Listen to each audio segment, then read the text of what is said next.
Howdy, folks. Welcome back to the podcast. Here we are once again in our tent studio. The rain has subsided a bit, which I'm sure is minimizing the background noise, and the kids are fast asleep, which is also minimizing the background noise.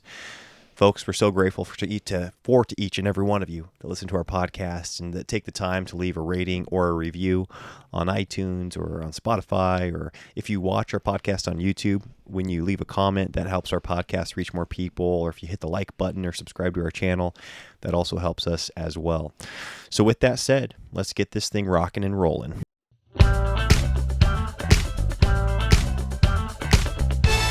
The Now That We're a Family podcast. Okay, so Elisha, what are we doing tonight? Well, there was a comment that somebody left in our question submission box that I thought was an interesting perspective, and I'll read it. It says, "What are your thoughts on stroking one another's ego when it comes to marriage?" They say they feel that many Christian marriage books advocate this, stroking one another's ego, whether it's women stroking men's ego or the other way around. And then they go on to say, while my spouse's love language is words of affirmation, I do think flattery can be damaging to a marriage. Being excessive and insincere with the praise that you give.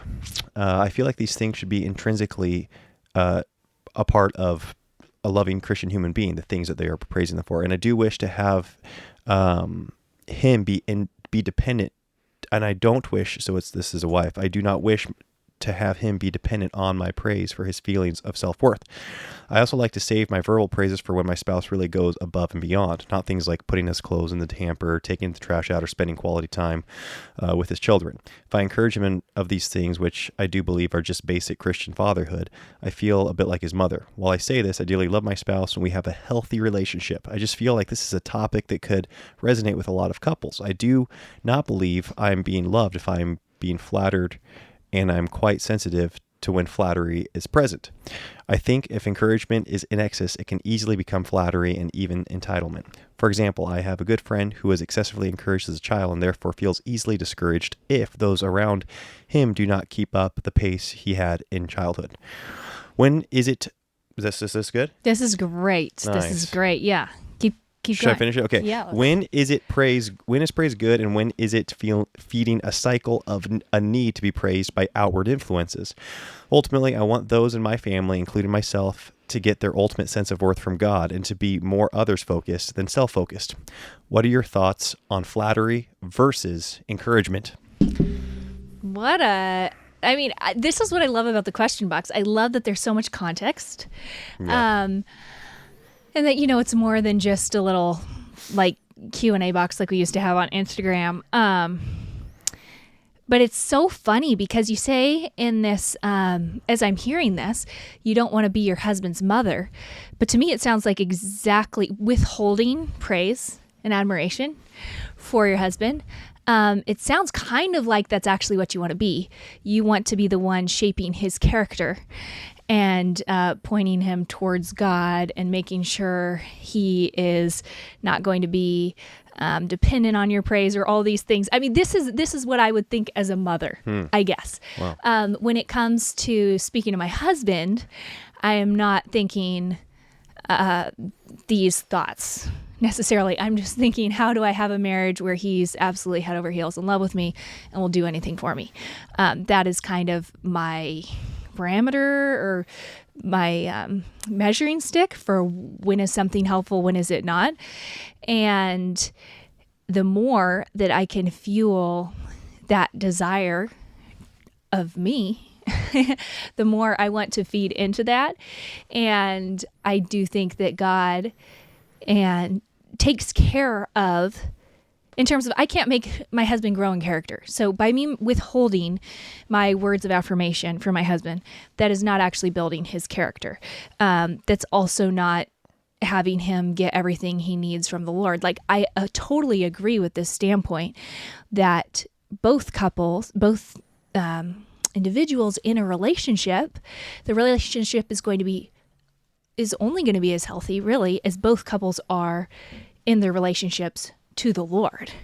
And we cannot rely on each other for the confidence and the peace and the security emotionally, mentally, all those things that he brings, right? And so whenever we're looking to someone else for that comfort and security and affirmation and all those things, that person is going to fall short. But that's up for your husband to decide whether or not he's finding all that in you. It's really only up to you to love your husband. And this is the way that he's loved. I mean, it's like saying, oh, my wife's love language is quality time, but I don't want her to be dependent on time with me. I want her to find her satisfaction in the Lord. So I'm not going to do date nights, and I'm not going to go out of my way to spend extra time to converse with her because that's how she feels loved. She needs to find her love coming from God. It's like, well, yeah, but they're two totally different things, in my mind. And so to me, I think this, it sounds like this whole words of affirmation thing has kind of gotten twisted, but if you use it with every other love language, if you take this logic and use it with every other love language, I'm going to withhold my love from this person, is what you're saying, so that they grow in character and dependency in the Lord. And at a foundational level, that is not going to give you a healthy marriage. Yeah, I wouldn't have thought that this perspective was a mothering perspective, but that's interesting in thinking about that. I do think it is always a perplexing conversation around not finding your fulfillment in your spouse, or not, finding your fulfillment completely in the Lord, when God, the one we're finding our fulfillment in, is explicit on saying that marriage is a good thing and he gave it as a gift. Like, he that findeth a wife findeth a good thing, and obtaineth favor from the Lord. And so this thing that is clearly a gift to us, if we are enjoying it, if it's serving us on a certain level, or if it's even fulfilling us on a certain level, I don't think that's like apart from God's design. I think that's a part of his design. And I think finding fulfillment in God also means finding fulfillment in all of the blessings that he has for us. And so when you're enjoying a sunset, it's God's creation, you're giving him praise and worship, you're not finding your fulfillment in the sunset, so to speak, but you are finding great joy and satisfaction in his creation. And so I do think that it gets kind of confusing when you, it's like you act like they're, mutually exclusive things. Like, if I'm finding fulfillment in my spouse, then I must not be finding fulfillment in God. And I don't think that's the case at all, because we know we weren't created to live isolated from each other, just like we're not finding, complete fulfillment, so to speak, in our local church fellowship. But in a lot of ways, we are finding fulfillment in our church fellowship and in the Lord, because we're meant to be with those people. So I guess that's what I think of whenever I hear that a proposed juxtaposition of, man, don't, and a lot of times this is presented more to single people, and say, don't expect a spouse to fulfill you. You need to find your fulfillment in the Lord. And I do think it probably usually comes from a good place of, like, putting too much stock in some futuristic thing where all you have is the present. And we can do that with things beyond just marriage. We can do it with a future job, a future home, a future child. When your children are older, once they're out of the diaper stage, you can go on and on and on about putting, undue hope in some futuristic earthly event, when all you have is the present and, the eternal work that Christ has done on your behalf. So anyways, that's where my brain went. And I don't know what you think about that in regards to finding fulfillment in your spouse, and that not necessarily being a bad thing. Yeah, obviously we know that our total fulfillment should be in Christ. Like, ultimately, at the end of the day, all the things, it's in Christ. Like, if you have Christ, you have everything. You do. Christ is all in all. And yeah, that's that whole, like, if you have Christ, you literally have everything. Yes. And in people in devastating marriages that are choosing to walk out that marriage of pain and hurt and are choosing to stay married, I think you rely on that more and more and more and more. But when we go back to God's design, like Elisha was saying, why is marriage a good thing? Why did God say it's not good for a man to be alone? because he thought there was going to be some additional blessing or gift of a wife in his life. And a man feeling that blessing in his life is a good thing. That's what you want him to feel. And it goes the same way for us women when we are feeling loved and cherished in our marriages. And that's a part of God's way that he is loving and cherishing us. He's doing it through these things. So just like Elisha said, with nature, with community, with friendships, with relationships, through food, through all these pleasures that God has given to us in a perfect world, all those things are fulfilling parts of his design that fill our souls. And he gives all of them. So yes, he is the giver, like you're saying, of all these things that we can find fulfillment and joy and pleasure in. But none of the things in and of themselves are bad because they all come from God. So I think we want to recognize that these things come from God, but we don't want to say, well, they don't count because it's not my Bible speaking directly to me, right? Or like, I'm not praying when I am appreciating this blessing. So it's like sideline, it's hedonistic to what God had in mind. It's like, well, God uses things. He uses people. He uses so much to communicate with us on a human level. And one powerful way he does that is through our spouse. So I think you said that really, really well, Elisha. Yeah, it's interesting you bringing up kind of the original purpose of marriage. God created, Eve to be a helpmeet, and you think of being a helpmeet, that's going to look very different in each home depending on the practical needs of that home. But I can speak firsthand to how helpful it is when you are encouraging to what might be considered just given tasks to a Christian man.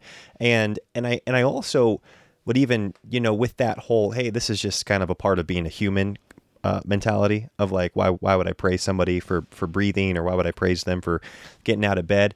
I do think that you can have a heart of gratitude towards your spouse. And again, this is not hard for me because I truly think and feel like I have an amazing spouse that goes above and beyond in every manner. And I have a distinct memory of what life was before marriage and after marriage. And you can point to things like, even, you even think of like sexual relations. Like the Bible says that is their duty to their spouse.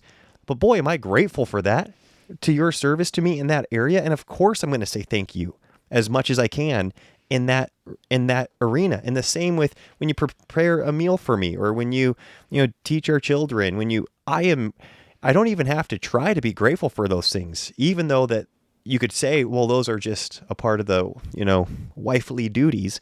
Like, why would I praise you? And I don't know if that ever feels like flattery, or if it feels like I'm trying to manipulate the situation. And I'm sure I've done that before, where it's like, man, like, I'm going to sweet talk her here and tell her she's awesome so that, I get something in return a little later. No, that is not. But I don't see it being again, if you feel like it's coming, if there's guile within your praise, or if you feel like it's insincere, that might be something to check your heart on. Because I do think that, like, just as Christians, one of our primary characteristics should be humility and realizing that we deserve zero. I mean, well, we actually don't deserve zero. We deserve the wrath of God, and Christ took on the wrath of God. But man, each meal that you prepare for me, each time, whatever, I get to enjoy, intimacy with you. It's, like, shame on me if I ever think that that's just a given, or saying, hey, you said I do, so that's a part of the deal. It's a gift each time, and I'm grateful for it. And I think that probably should be more of a mentality that all of us as spouses should have towards our spouse. Okay, real quick, if you're looking for music lessons for your family, piano lessons, guitar lessons, fiddle lessons, ukulele lessons, mandolin lessons, you can subscribe to Voteberg Music Academy and get lessons for the whole family. Subscribe to the piano course, one subscription, get you piano lessons for the whole family. Subscribe to guitar, that gets you guitar lessons for the whole family. We'll link it below. You get a special discount, and you can see that below by listening to our podcast. That's how you get the discount. Go check it out. That you just don't expect the world from them, and that you truly are grateful for the ways they choose to serve you. Yeah, okay. Look at scripture. That verse, in everything give thanks. Okay, there's nothing too small to thank God for. You take, again, this logic to our relationship with God. We're going to be like, well, I'm really not thankful for that or that or that or that. Like, I'm thankful for my salvation. You saved me from hell. That was a pretty big deal. But I'm not really thankful that X, Y, and Z. No, in everything give thanks. That is supposed to be our response as Christians. It's supposed to be how we interact with our spouses too. When I thank Elisha for carrying out the dishes to the creek after dinner, for changing a baby's diaper, for putting the kids to bed, for being such a great father to them when he reads scripture to them, for bringing so much fun into our home by playing the guitar tonight, and having all the kids dance around. I'm so thankful, genuinely, for everything he does for us, for the big things, the provision, the hard stuff that he does, and also just the little ways he blesses me. And I think that's one way that our marriage is just, we don't take each other for granted. And taking someone for granted is going to be poison in your marriage by saying you have to hit this standard before I am going to start being grateful for you. Is so hurtful in any kind of relationship. It's setting the bar where it just shouldn't be, which is we should have this unconditional love and appreciation and be looking for things outside of the norm to appreciate our spouse for. Because not only does that put different grooves in our head where we're just thinking positively about them all day long, because our brains will naturally go to the negative, but also our spouse we don't have a ruler that they need to measure up to before they get our love. That is just unhealthy in a relationship. And I do think there's a couple parts to this question. So one, there's nothing too small ever to thank someone for.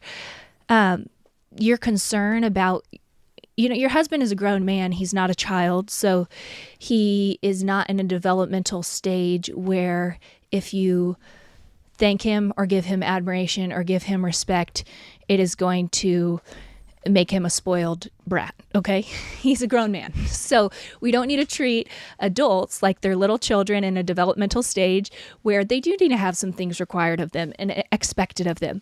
You're in a marriage. You aren't in a parenting relationship with your husband. You are, but you aren't parenting him. And you aren't developing his character. That's on him at this stage in the game. So I would cast those fears out the window. And then, like Elisha said, the way that this question was worded, which was just stroking your spouse's ego, and what was the other term that was used? Well, flattery. It was flattery. Right. I 100% agree with Elisha. This is a heart posture on your end that is going to be devastating in the long run to your marriage. If you can't just without guile appreciate your spouse, and it is coming from a place where you're like, ugh, I totally have to flatter him in this moment because it's his love language and he's so needy and blah, blah, blah. I have to stroke his ego because he's such a baby and he has this need that he really shouldn't have because it should be coming from God. That's your mind and that's your heart. And that's going to turn to bitterness and resentment over the years. And your husband's going to feel that. We should be able to just say positive things and not see it as a negative. And this is probably stemming from something, a perspective that you had somehow growing up in other relationships, maybe with your parents. I know I'm going on therapy here. I was going to say. I'm going all therapist. Going back to the childhood. This is coming from somewhere where you feel like it's wrong to give praise. And I know that my mom was raised in an environment like this with her mother, who was an incredible, loving, hardworking woman, wanted the best for her kids, and had those fears of, if I tell my daughter, she's pretty, or if I tell my daughter she's successful at these things, she's going to get a big head. She's going to, it's going to be unhelpful for her.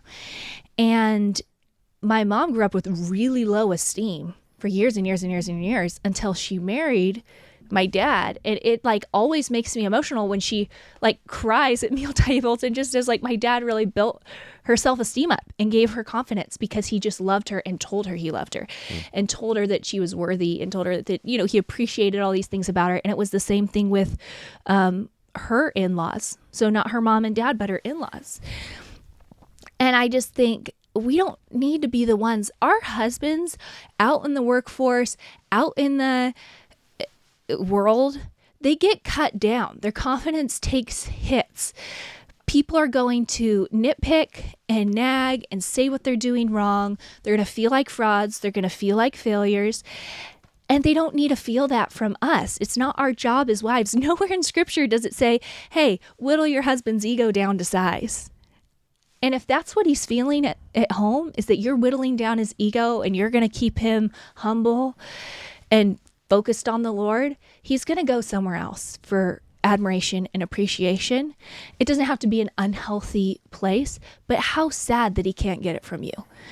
It just really bums me out.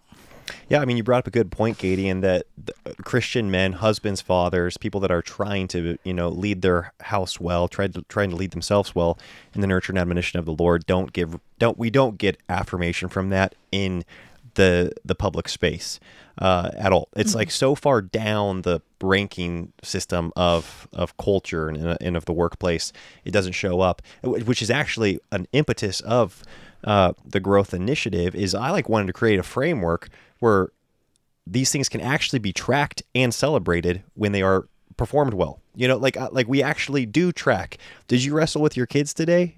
Did you write a love note to your wife? Did you vacuum? Did you tidy up the garage?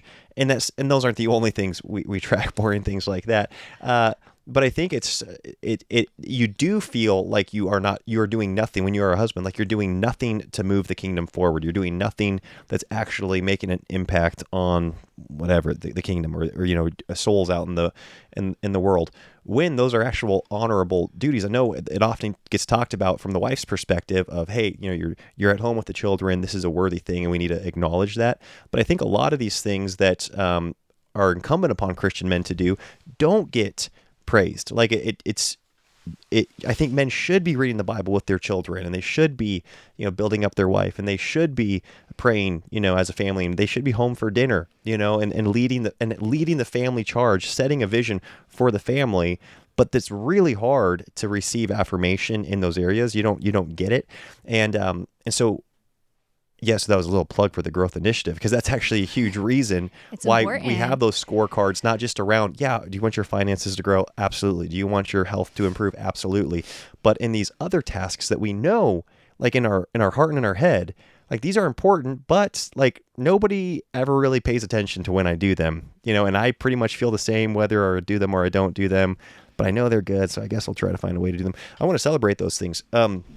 And going back to having a place of a heart of gratitude, I don't know, like, I don't know how to say this without it sounding, well, I'll just say it the way that's coming into my head.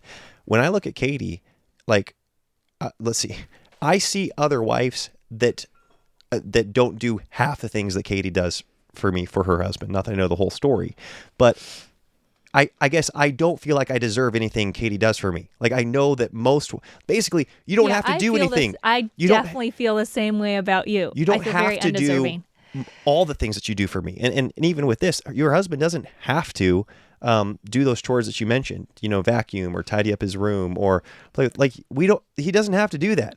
Like that was not a part of the marriage contract. And you say, well, it should be expected. A reasonable person would do that. You're kind of like, okay, but like, that's your expectation. That's not what every husband does. Okay. Like that's the fact that your husband wants to spend time with his children is exceptional. And again, if you don't have that perspective, you don't have that perspective, but I would pray for it, because it's actually a lot more fun being in marriage when you truly view every act of service or every word of affirmation or every gesture that your spouse, loving gesture that your spouse shows towards you as an undeserved gift, makes it really fun. You feel like a wealthy person. We're like, whoa, Lord, you blessed me to the point of being able to live life with this companion, this helpmate, this person. And in my case, and it's funny because I'm a words of affirmation guy. That's my primary love language. And so Katie can speak to me being needy in this area. And similarly to your mother, I grew in confidence and in self-esteem big time after marriage, when I had somebody praising me for things that And I came from an awesome family, but when you grow up around people, it's easy for them just to take for granted certain things. And when I was in marriage, and you were thanking me for things that were part of my character or were part of my personality traits, or were just things that I thought were normal disciplines, it didn't stroke my ego. It didn't boost me in pride and arrogance. It made me confident to continue doing those things, and it made me want to serve you and our children more. So anyways, yeah. Yeah, this is a tricky one for me because honestly, I don't feel like I'm very good. My heart very much desires to be good at this love language when it comes to Elisha, but I feel like I'm still navigating putting words and letting him know what I think about him. And so I do thank him. I have so many positive thoughts going through my mind throughout the day, but I think it can be really difficult to then know how to communicate that when your love language isn't words of affirmation. You think, oh, I've already said that before. That's going to seem redundant. Or I just feel cheesy sometimes saying things. But then when it comes to other love languages, it's so much more straightforward, I feel like, as to, are you doing the thing or are you not doing the thing? Like gifts. It's like, did you bring a gift? Did you not bring a gift? And words of affirmation is complicated, I feel like, because I think all spouses need words of affirmation from their spouse. So that's why I do think this podcast applies to every single marriage. Like, no marriage should be withholding affirmation from their spouse. Well, I think every spouse in marriage needs all 5 love languages present. It's just that some are more they hit different than the others, isn't it? I mean, probably, but like yours and mine, like I could never buy you a gift my whole life and you wouldn't be devastated. Mm-hmm. But it's nice when you do. And I know, and I think it's nice when you do too. Oh, great. I mean, acts of service. Yeah, that's one where you both do that a lot. And in a marriage that's healthy and working, I think that one's really easy to appreciate from the other person. Yeah, I don't know. It's true. Well, as your dad always says, is physical intimacy is all of the love languages. It's true. At one time. It is. But like, that's something that we also don't take for granted. Like, anytime we are physically intimate, we both thank the other person. This is not like a rule in our house. Okay. This is not like fact. I'm just, as you brought that up, I was like, that's true. I think we both feel so much gratitude after coming together like that, and just like, hey, thank you for being that person for me. And thank you for making me feel loved in this way. And like you said, any part of marriage could be a given, and yet none of it is, because it's all subjective expectations. So the whole thing could just turn into this big duty where you're like, well, you're required to do all these things, but at the same time, there's really not a ton required. Yeah. Yeah, so kind of getting back to the question, the two, I think, concerns, if I'm not mistaken, I don't want to simplify this, but one was stroking your spouse's ego, and how marriage books will oftentimes promote that. And it's funny because I don't think that's your concern, really, it's not up to us to control how somebody else is going to receive our words of affirmation, right? Like, it's like you should just praise them as you are commanded to praise, to give thanks in all things, right? To speak words of life, speak words of affirmation. To love them. Yeah. Just replace it with love. Yeah, and this goes for other relationships, right? It goes because that is a common style of parenting, or of even friendship, where it's like, well, hey, I don't want you to get too puffed up. I'm going to keep you humble. And again, I don't see that being that effective. I see it serving the opposite, a point where it's like, well, if the parents aren't going to affirm their kids are going to go somewhere else for affirmation. And if your spouse isn't affirming you, then we seek affirmation as human beings. And so it's like, I get there's the whole friend of the tough love thing, where it's being like, hey, like I have to say this tough truth to you about an area where you're failing, or an area where you need to call them up to. But that's totally different than like withholding praise, or even tearing somebody down actively for the sake of being like their ego manager. Like, I don't see that being something that is up to the recipient of, affirming words, to not let their ego get out of control, right? Between them and the Lord, and to not take it and to get puffed up and to get a big head. Well, like you said, when when Elisha thanks me for things, that doesn't make my ego get any bigger. It makes me want to serve him more. And I think like you said, when I am appreciative of you, that just makes you confident in your role as a servant, a hearted leader in our family. So it's really up to the character of the individual to control the whole ego side. And that is completely out of your control, whether you say something or don't say something. And again, this might be an area too where you're not getting words of affirmation. You know, I don't know what the person writing this question, what their love language is, but you think of the role of a mother, and that is one of the primary reasons mothers want to leave their children. They want to put their children in a state school and go work in the workplace is for affirmation.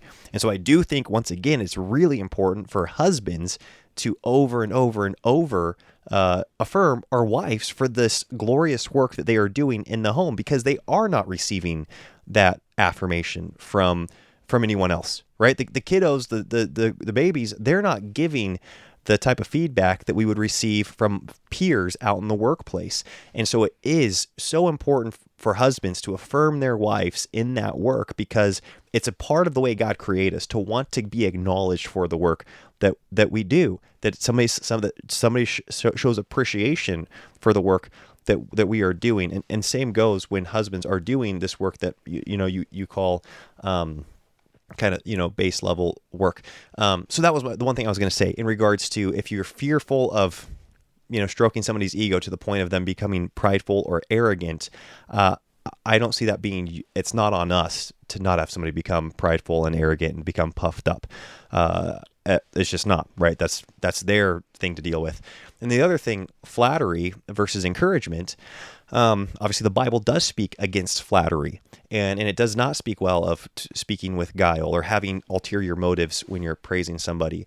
And once again, that is on you in your heart. And if you feel like you can't praise somebody without it being flattery or being insincere, and you're not able to encourage them just from a place of gratitude, I once again think that is a place where you, like, what does make you grateful? What are you grateful for? Again, I get totally needy and expectant from around different things that I think I deserve or don't deserve, and it's never healthy for our marriage. It's never healthy for my relationship with the Lord. It's just coming from a place of, what you said, entitlement. Even in this, are they going to become entitled to praise? And it's like, man, it almost sounds there's like a level of entitlement keeping you from even wanting to praise your spouse, where you just expect things from your spouse. And again, I just think a trait of Christians needs to be humility, not just towards God, but towards our spouses and towards our fellow Christians and towards everybody that we encounter. I love how you actually brought that out, that whole entitlement piece, because really the entitlement is in saying these are what I require for base level humanity in my relationship, and anything beyond that is praiseworthy, but anything else I'm entitled to. And that's not true. That's not unconditional love. And I think of that even when we replace these love languages. Just take out whatever the love language is for your spouse and say, I'm going to withhold love from my spouse unless whatever, it's worthy of me loving it. Right. And you know what? Like, how unlovely have I been so many times in our marriage today? And Elisha chooses to love me. I think you're lovely all day. That's because you choose to love me. In spite of that, when I'm unlovely, when I'm not worthy of being loved, like when I'm not behaving in a way that's like, oh, I just want to snuggle up to her, she's being a cactus. Elisha still is choosing to love me. And I think that throw out the love languages if you need to get past that. And just think, am I going to love my spouse today regardless of whether I think they deserve it or not? Because their love of me is totally undeserving. And I do feel very undeserving in my marriage of just the consistency with which Elisha loves me and praises me and tells me I'm beautiful when I am doing pretty good and when I'm not. And it pulls you forward. Like the affirmation draws you towards who you want to be. It's a very motivating thing in marriage. We had one couple write in how she told her husband, he wasn't a very athletic guy, but he did something. He moved some furniture around her house or their house. And she was like, wow, your muscles are looking so good. And he's like, really? Do you think so? And she goes, he's been out in the garage every night for 2 weeks working out. Just that little bit of guileless praise where she was like, you know what? I'm just going to stop wishing my husband was more athletic and just thank him for the positive traits I see in him. And that totally motivated him to be like, wow, I want to be the guy who my wife thinks is strong. And I just think that's who we should be in these relationships. It's just, I'm going to tell you what, it's just such a more joyful way to live. Anytime we have a measuring tape out in our marriage, it's so not fun. Yeah, it is. And it's not. And it's, again, going back to having any kind of like baseline expectation from anything from God, because we know that each breath is undeserved. It's a gift. Like God's actively giving us each breath, each step, each day we wake up. We're thinking, boy, I don't deserve it.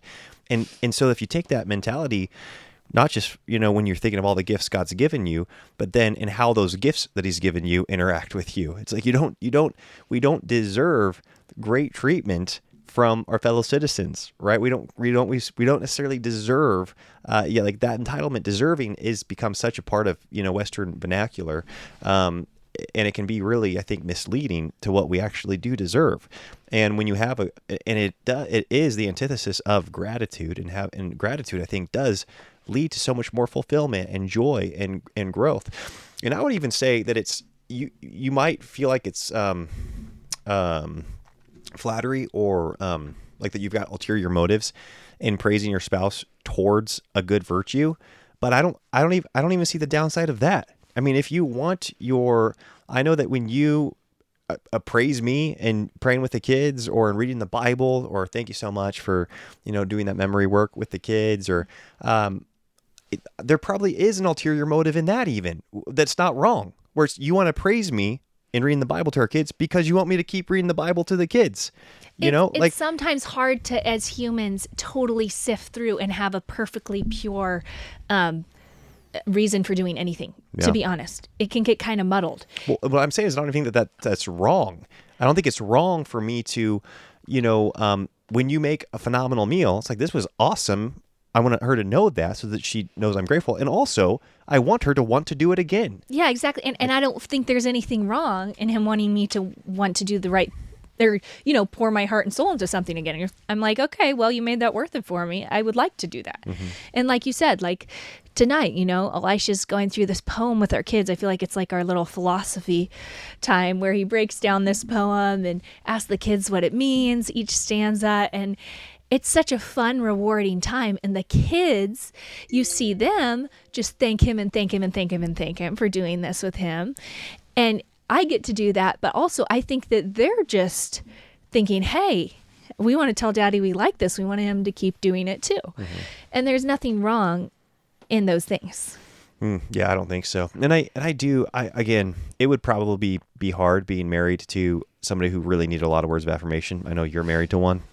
But maybe it wouldn't be for somebody that's a words of affirmation person, because that's naturally what I go to try to make somebody feel appreciated or loved. And I have to think to put forth quality time. And even as I'm saying it, it's like, I probably am not doing a very good job. No, quality time department, with you. But really, I think it can, you can feel this way with kids. I think there's different children that already we have that are in seasons where it almost feels like it's a bottomless pit, where you're like, man, I feel like I've just been pouring in and pouring in and pouring in. And yet it almost feels like they become more needy, the more I love on them, or the more intentionality I show towards them. So, but it's like, so then what are you going to do? Like, are you going to stop loving them? Right? Mm-hmm. Like at a certain point, you only have control over what you have control of in your actions, in your words. And with all of our children, they're all so young, and they go through various stages and seasons, and insecurities and whatnot. But ultimately, it's going to have to be the Lord that does get their heart, and gives them hearts of gratitude, and helps them acknowledge the ways that we've chosen to love them and pour into them. And so whether it's you're going through a season where your spouse just feels like a bottomless pit, where you're like, man, all I do is like give, and it seems like it's never enough. It's like, well, so then what? Are you just going to stop? Right? Are you just going to stop doing what you should do? And I'm not saying that it's easy, but I do think you really only have control of what you have control of at the end of the day. Yeah, there's a couple things that stand out, and one is one is in this book, What to Expect When Your Child is 6 to 12. So it's talking about children, but it's saying that often after a big display of love, like you take your child on this 2-day camping trip, right? Then they will immediately test that love. And so you feel like, I just totally filled up their love tank. I'm going to come home. I'm going to go back to work. I'm going to go back to normal life. And immediately they're super needy as soon as they get home. And you're like, what the heck? I just poured into you. And that's what they want to check. They want to see, did you check a box with me with that camping trip? Or are you still here for me even when it's annoying and the timing's wrong? And I think that, so it's like you have to sprint up the hill and then keep sprinting. Nice. For a little bit longer.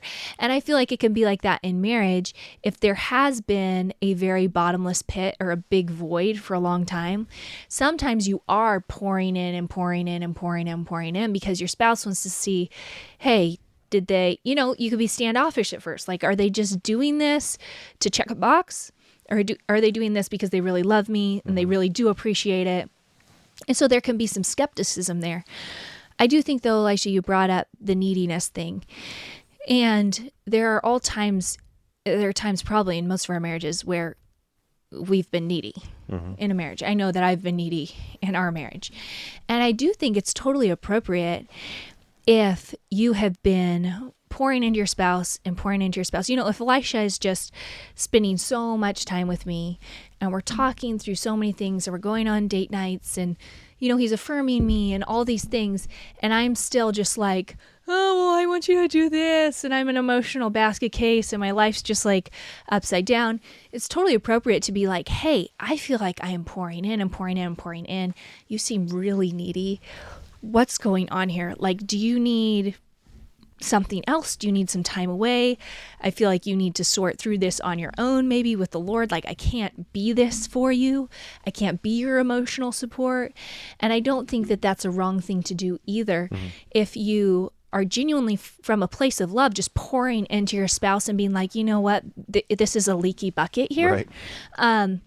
Because there are seasons in marriage where maybe we have decided that, maybe I've decided, okay, I'm finding all my fulfillment in Elisha, and it's become unhealthy, and it has become, I'm not focusing on my spiritual walk with the Lord, and I'm just looking to another person for all my needs. It's a beautiful thing to be able to come alongside your spouse and be like, hey, a person can't fill you. Yeah. And so having that conversation is not a bad thing. Absolutely. And we've had those conversations in our marriage where one of us is like, hey, I cannot fill you and I am trying. And so what else is at play here? Yeah, because that could be really tricky. If once again, going back to this scenario, this wife's like, man, I just affirm him for this, that, and the other. Like, I'm always affirming, and it just doesn't seem to even register. Like it's just, like you said, it's that the bucket with the holes in it. And that is a good conversation to have. Like, hey, how do we shore up the leaks here? We gotta find a solution to this. And that actually has happened in our marriage to the needy one, me right here, where we were having these conversations, and it wasn't a disrespectful way that you said it at all. Just kind of like, man, what it might be, you might need to go be around some other men. We are blessed to be able to, I'm blessed to be able to work from home. We have internet out here at the tent. I love my kids. I love my wife. I love our property. Excuse me. And even prior to being out here, I still really enjoyed and preferred being at home and working from home. And so there would be times where I needed to make an intentional effort to go fellowship with other men. And what do you know? It always was encouraging, right? And so I do think that even as we started at the beginning, God has created us to be around not just our spouse, but other brothers and sisters in the Lord.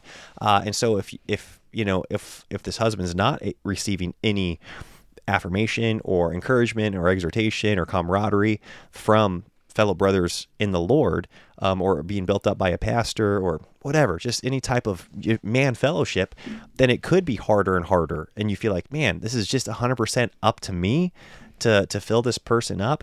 And so I think that is a really good thing to keep in mind. I'm glad you brought that up, Katie, because that is something that, especially because I would call myself an introvert. My propensities are just to isolate and to be by myself. And when I picture an evening of doing what I want, it never includes other men, like other people. It's like, I'm just kind of like, well, naturally I'd be by myself.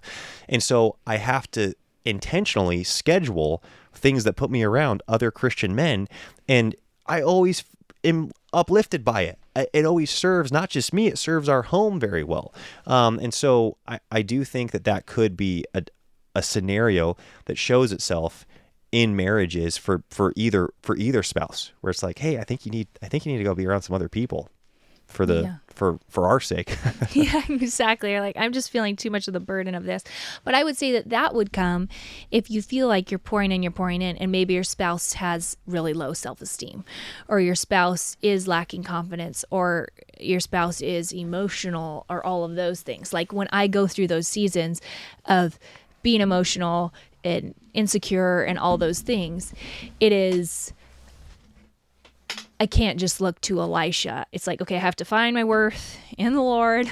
I have to, and same with me, I've got to go be around other people, be in fellowship, not just isolate and then just become very clingy and needy. But it doesn't sound like your husband is like that clingy or needy when I'm listening to this question. At least that wasn't brought up in the description. It didn't sound like he was this emotional basket case saying like, you need to fill me up. You need to fill me up. You need to fill me up. It's just kind of like you feel like he shouldn't need you in his life. Honestly, a little bit to fill you up, because I think of that. I it's like a pet peeve of mine. We're gonna wrap it up, but okay. So we're gonna end with the pet peeve, after my soapbox. Nice. No, when people bring up, well, I don't want my spouse to be dependent on me. We're called to a dependency in marriage. I'm totally dependent anytime I'm in a relationship where I am vulnerable and intimate. And it doesn't mean I can't live life without this person, but I think that's the beautiful thing about covenantal marriage is when two become one. You think of one is dependent on itself. Mm-hmm. You rip that apart and it's half. Like there's no two independent halves in marriage. Dependency in marriage is a beautiful thing. And we're totally dependent on each other for physical fulfillment. We are dependent on each other for talking about things that do not go outside of our marriage. And I have to be totally dependent on Elisha when it comes to trust and vulnerability and all of these things. And so to say that we don't want our spouse to be dependent on us is outside of God's design for marriage. We are not supposed to be two independent people. We're supposed to be one unit. And so I get where it's coming from, where there's maybe an unhealthy codependency, where it's like I'm not a person without my spouse, so I don't have thoughts that are outside of my spouse, or I can't have an emotion that's my own, or stuff like that. I get that it can verge on the unhealthy if you lose all your thoughts and opinions and ideas and all the things that made you interesting to your spouse in the first place. Right. But there is a healthy dependency in marriage. So don't be alarmed if your spouse can only get something from you that he can only get from you. Right. Because that is God's design.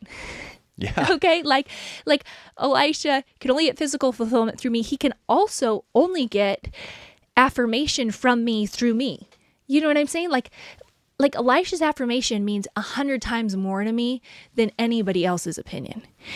And because I care about him more than anyone else in the world. Mm-hmm. And so if you're the person who your husband cares about and your opinion is what he cares about more than everyone else in the world, that's a beautiful thing. I would treasure that. I would respect it and be like, wow, what a gift that I'm in this position of power in my spouse's life. Mm-hmm. I want to use that to bless them. I don't want to use that to withhold anything from my spouse. So just, you're in a position of power in your spouse's life. You just are. And we really need to seek the Lord for wisdom. Yeah, that's good. Yeah, it's easy to do a bunch of like what ifs. It's like, well, man, would my spouse be able to live if I died? Like, are they so dependent on me that they would just be totally distraught and incapable of functioning if I died? It's like, well, God would give them grace for that moment. But right now he has you in your marriage. So your spouse needs to depend on you and needs to be committed to this marriage. And, you could go through all sorts of what ifs.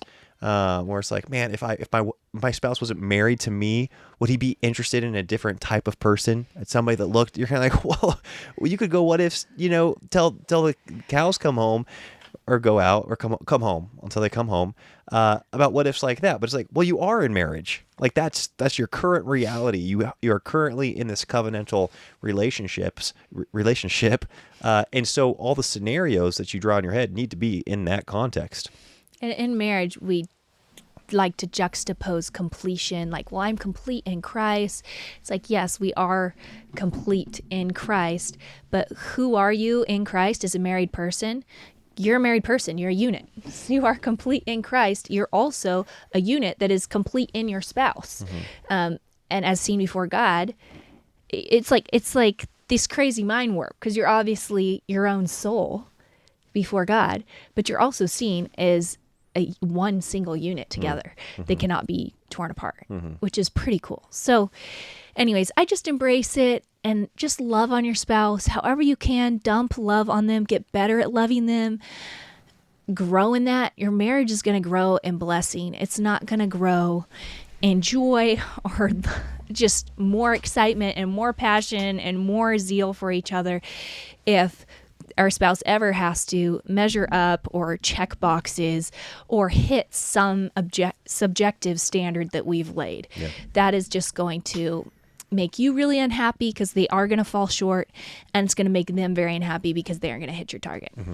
Yeah, we always say mood follows action.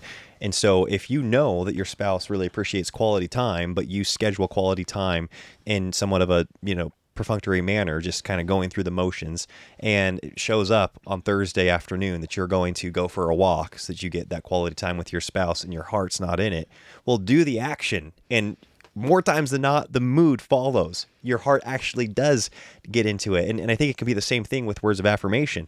Just if it means mechanically saying something that is encouraging, but your heart's not there, the mood's not there, well, let your actions lead your mood. You don't want your mood to be what determines your actions, because that's actually becoming subservient to your feelings and to your mood and to your sentiment.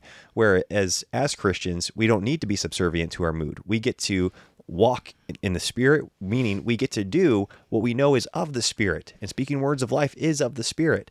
And so, yeah, I think that really applies. Just that mood follows action in all areas of life, and you can apply that to marriage in being in romancing your spouse, saying, well, I'm not feeling romantic, so why would I put perfume on, and why would I buy flowers, why would I write a love note, why would I show affection towards my spouse? It's like, well, do those things and then see what happens to your mood.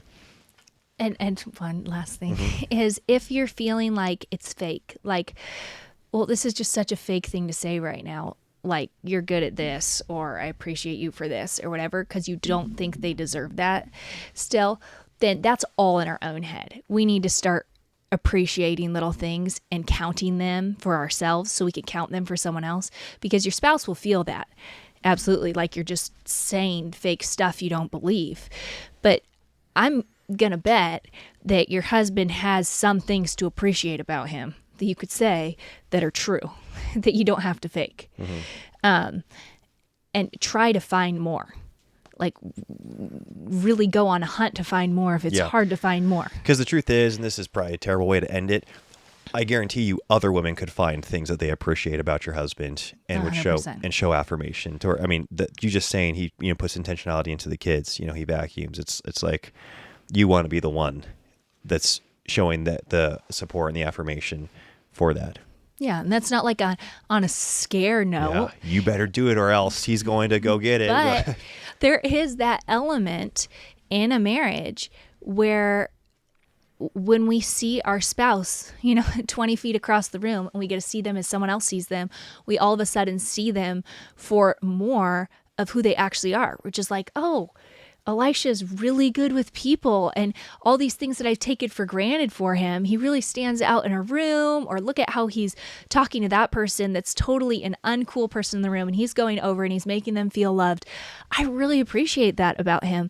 Those are things that it's so easy to take for granted when we're home and we're in our own spaces, but those are things that other people immediately see when you're out in public, is they get to see your spouse with that mystery buffer in between, right, where there's still that like intrigue.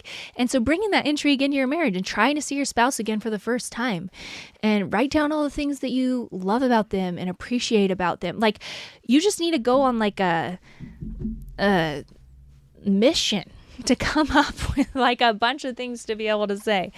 And this is definitely an area that I want to grow in as well. You're great. Not seeing things in you, because I just see and I'm just amazed by you.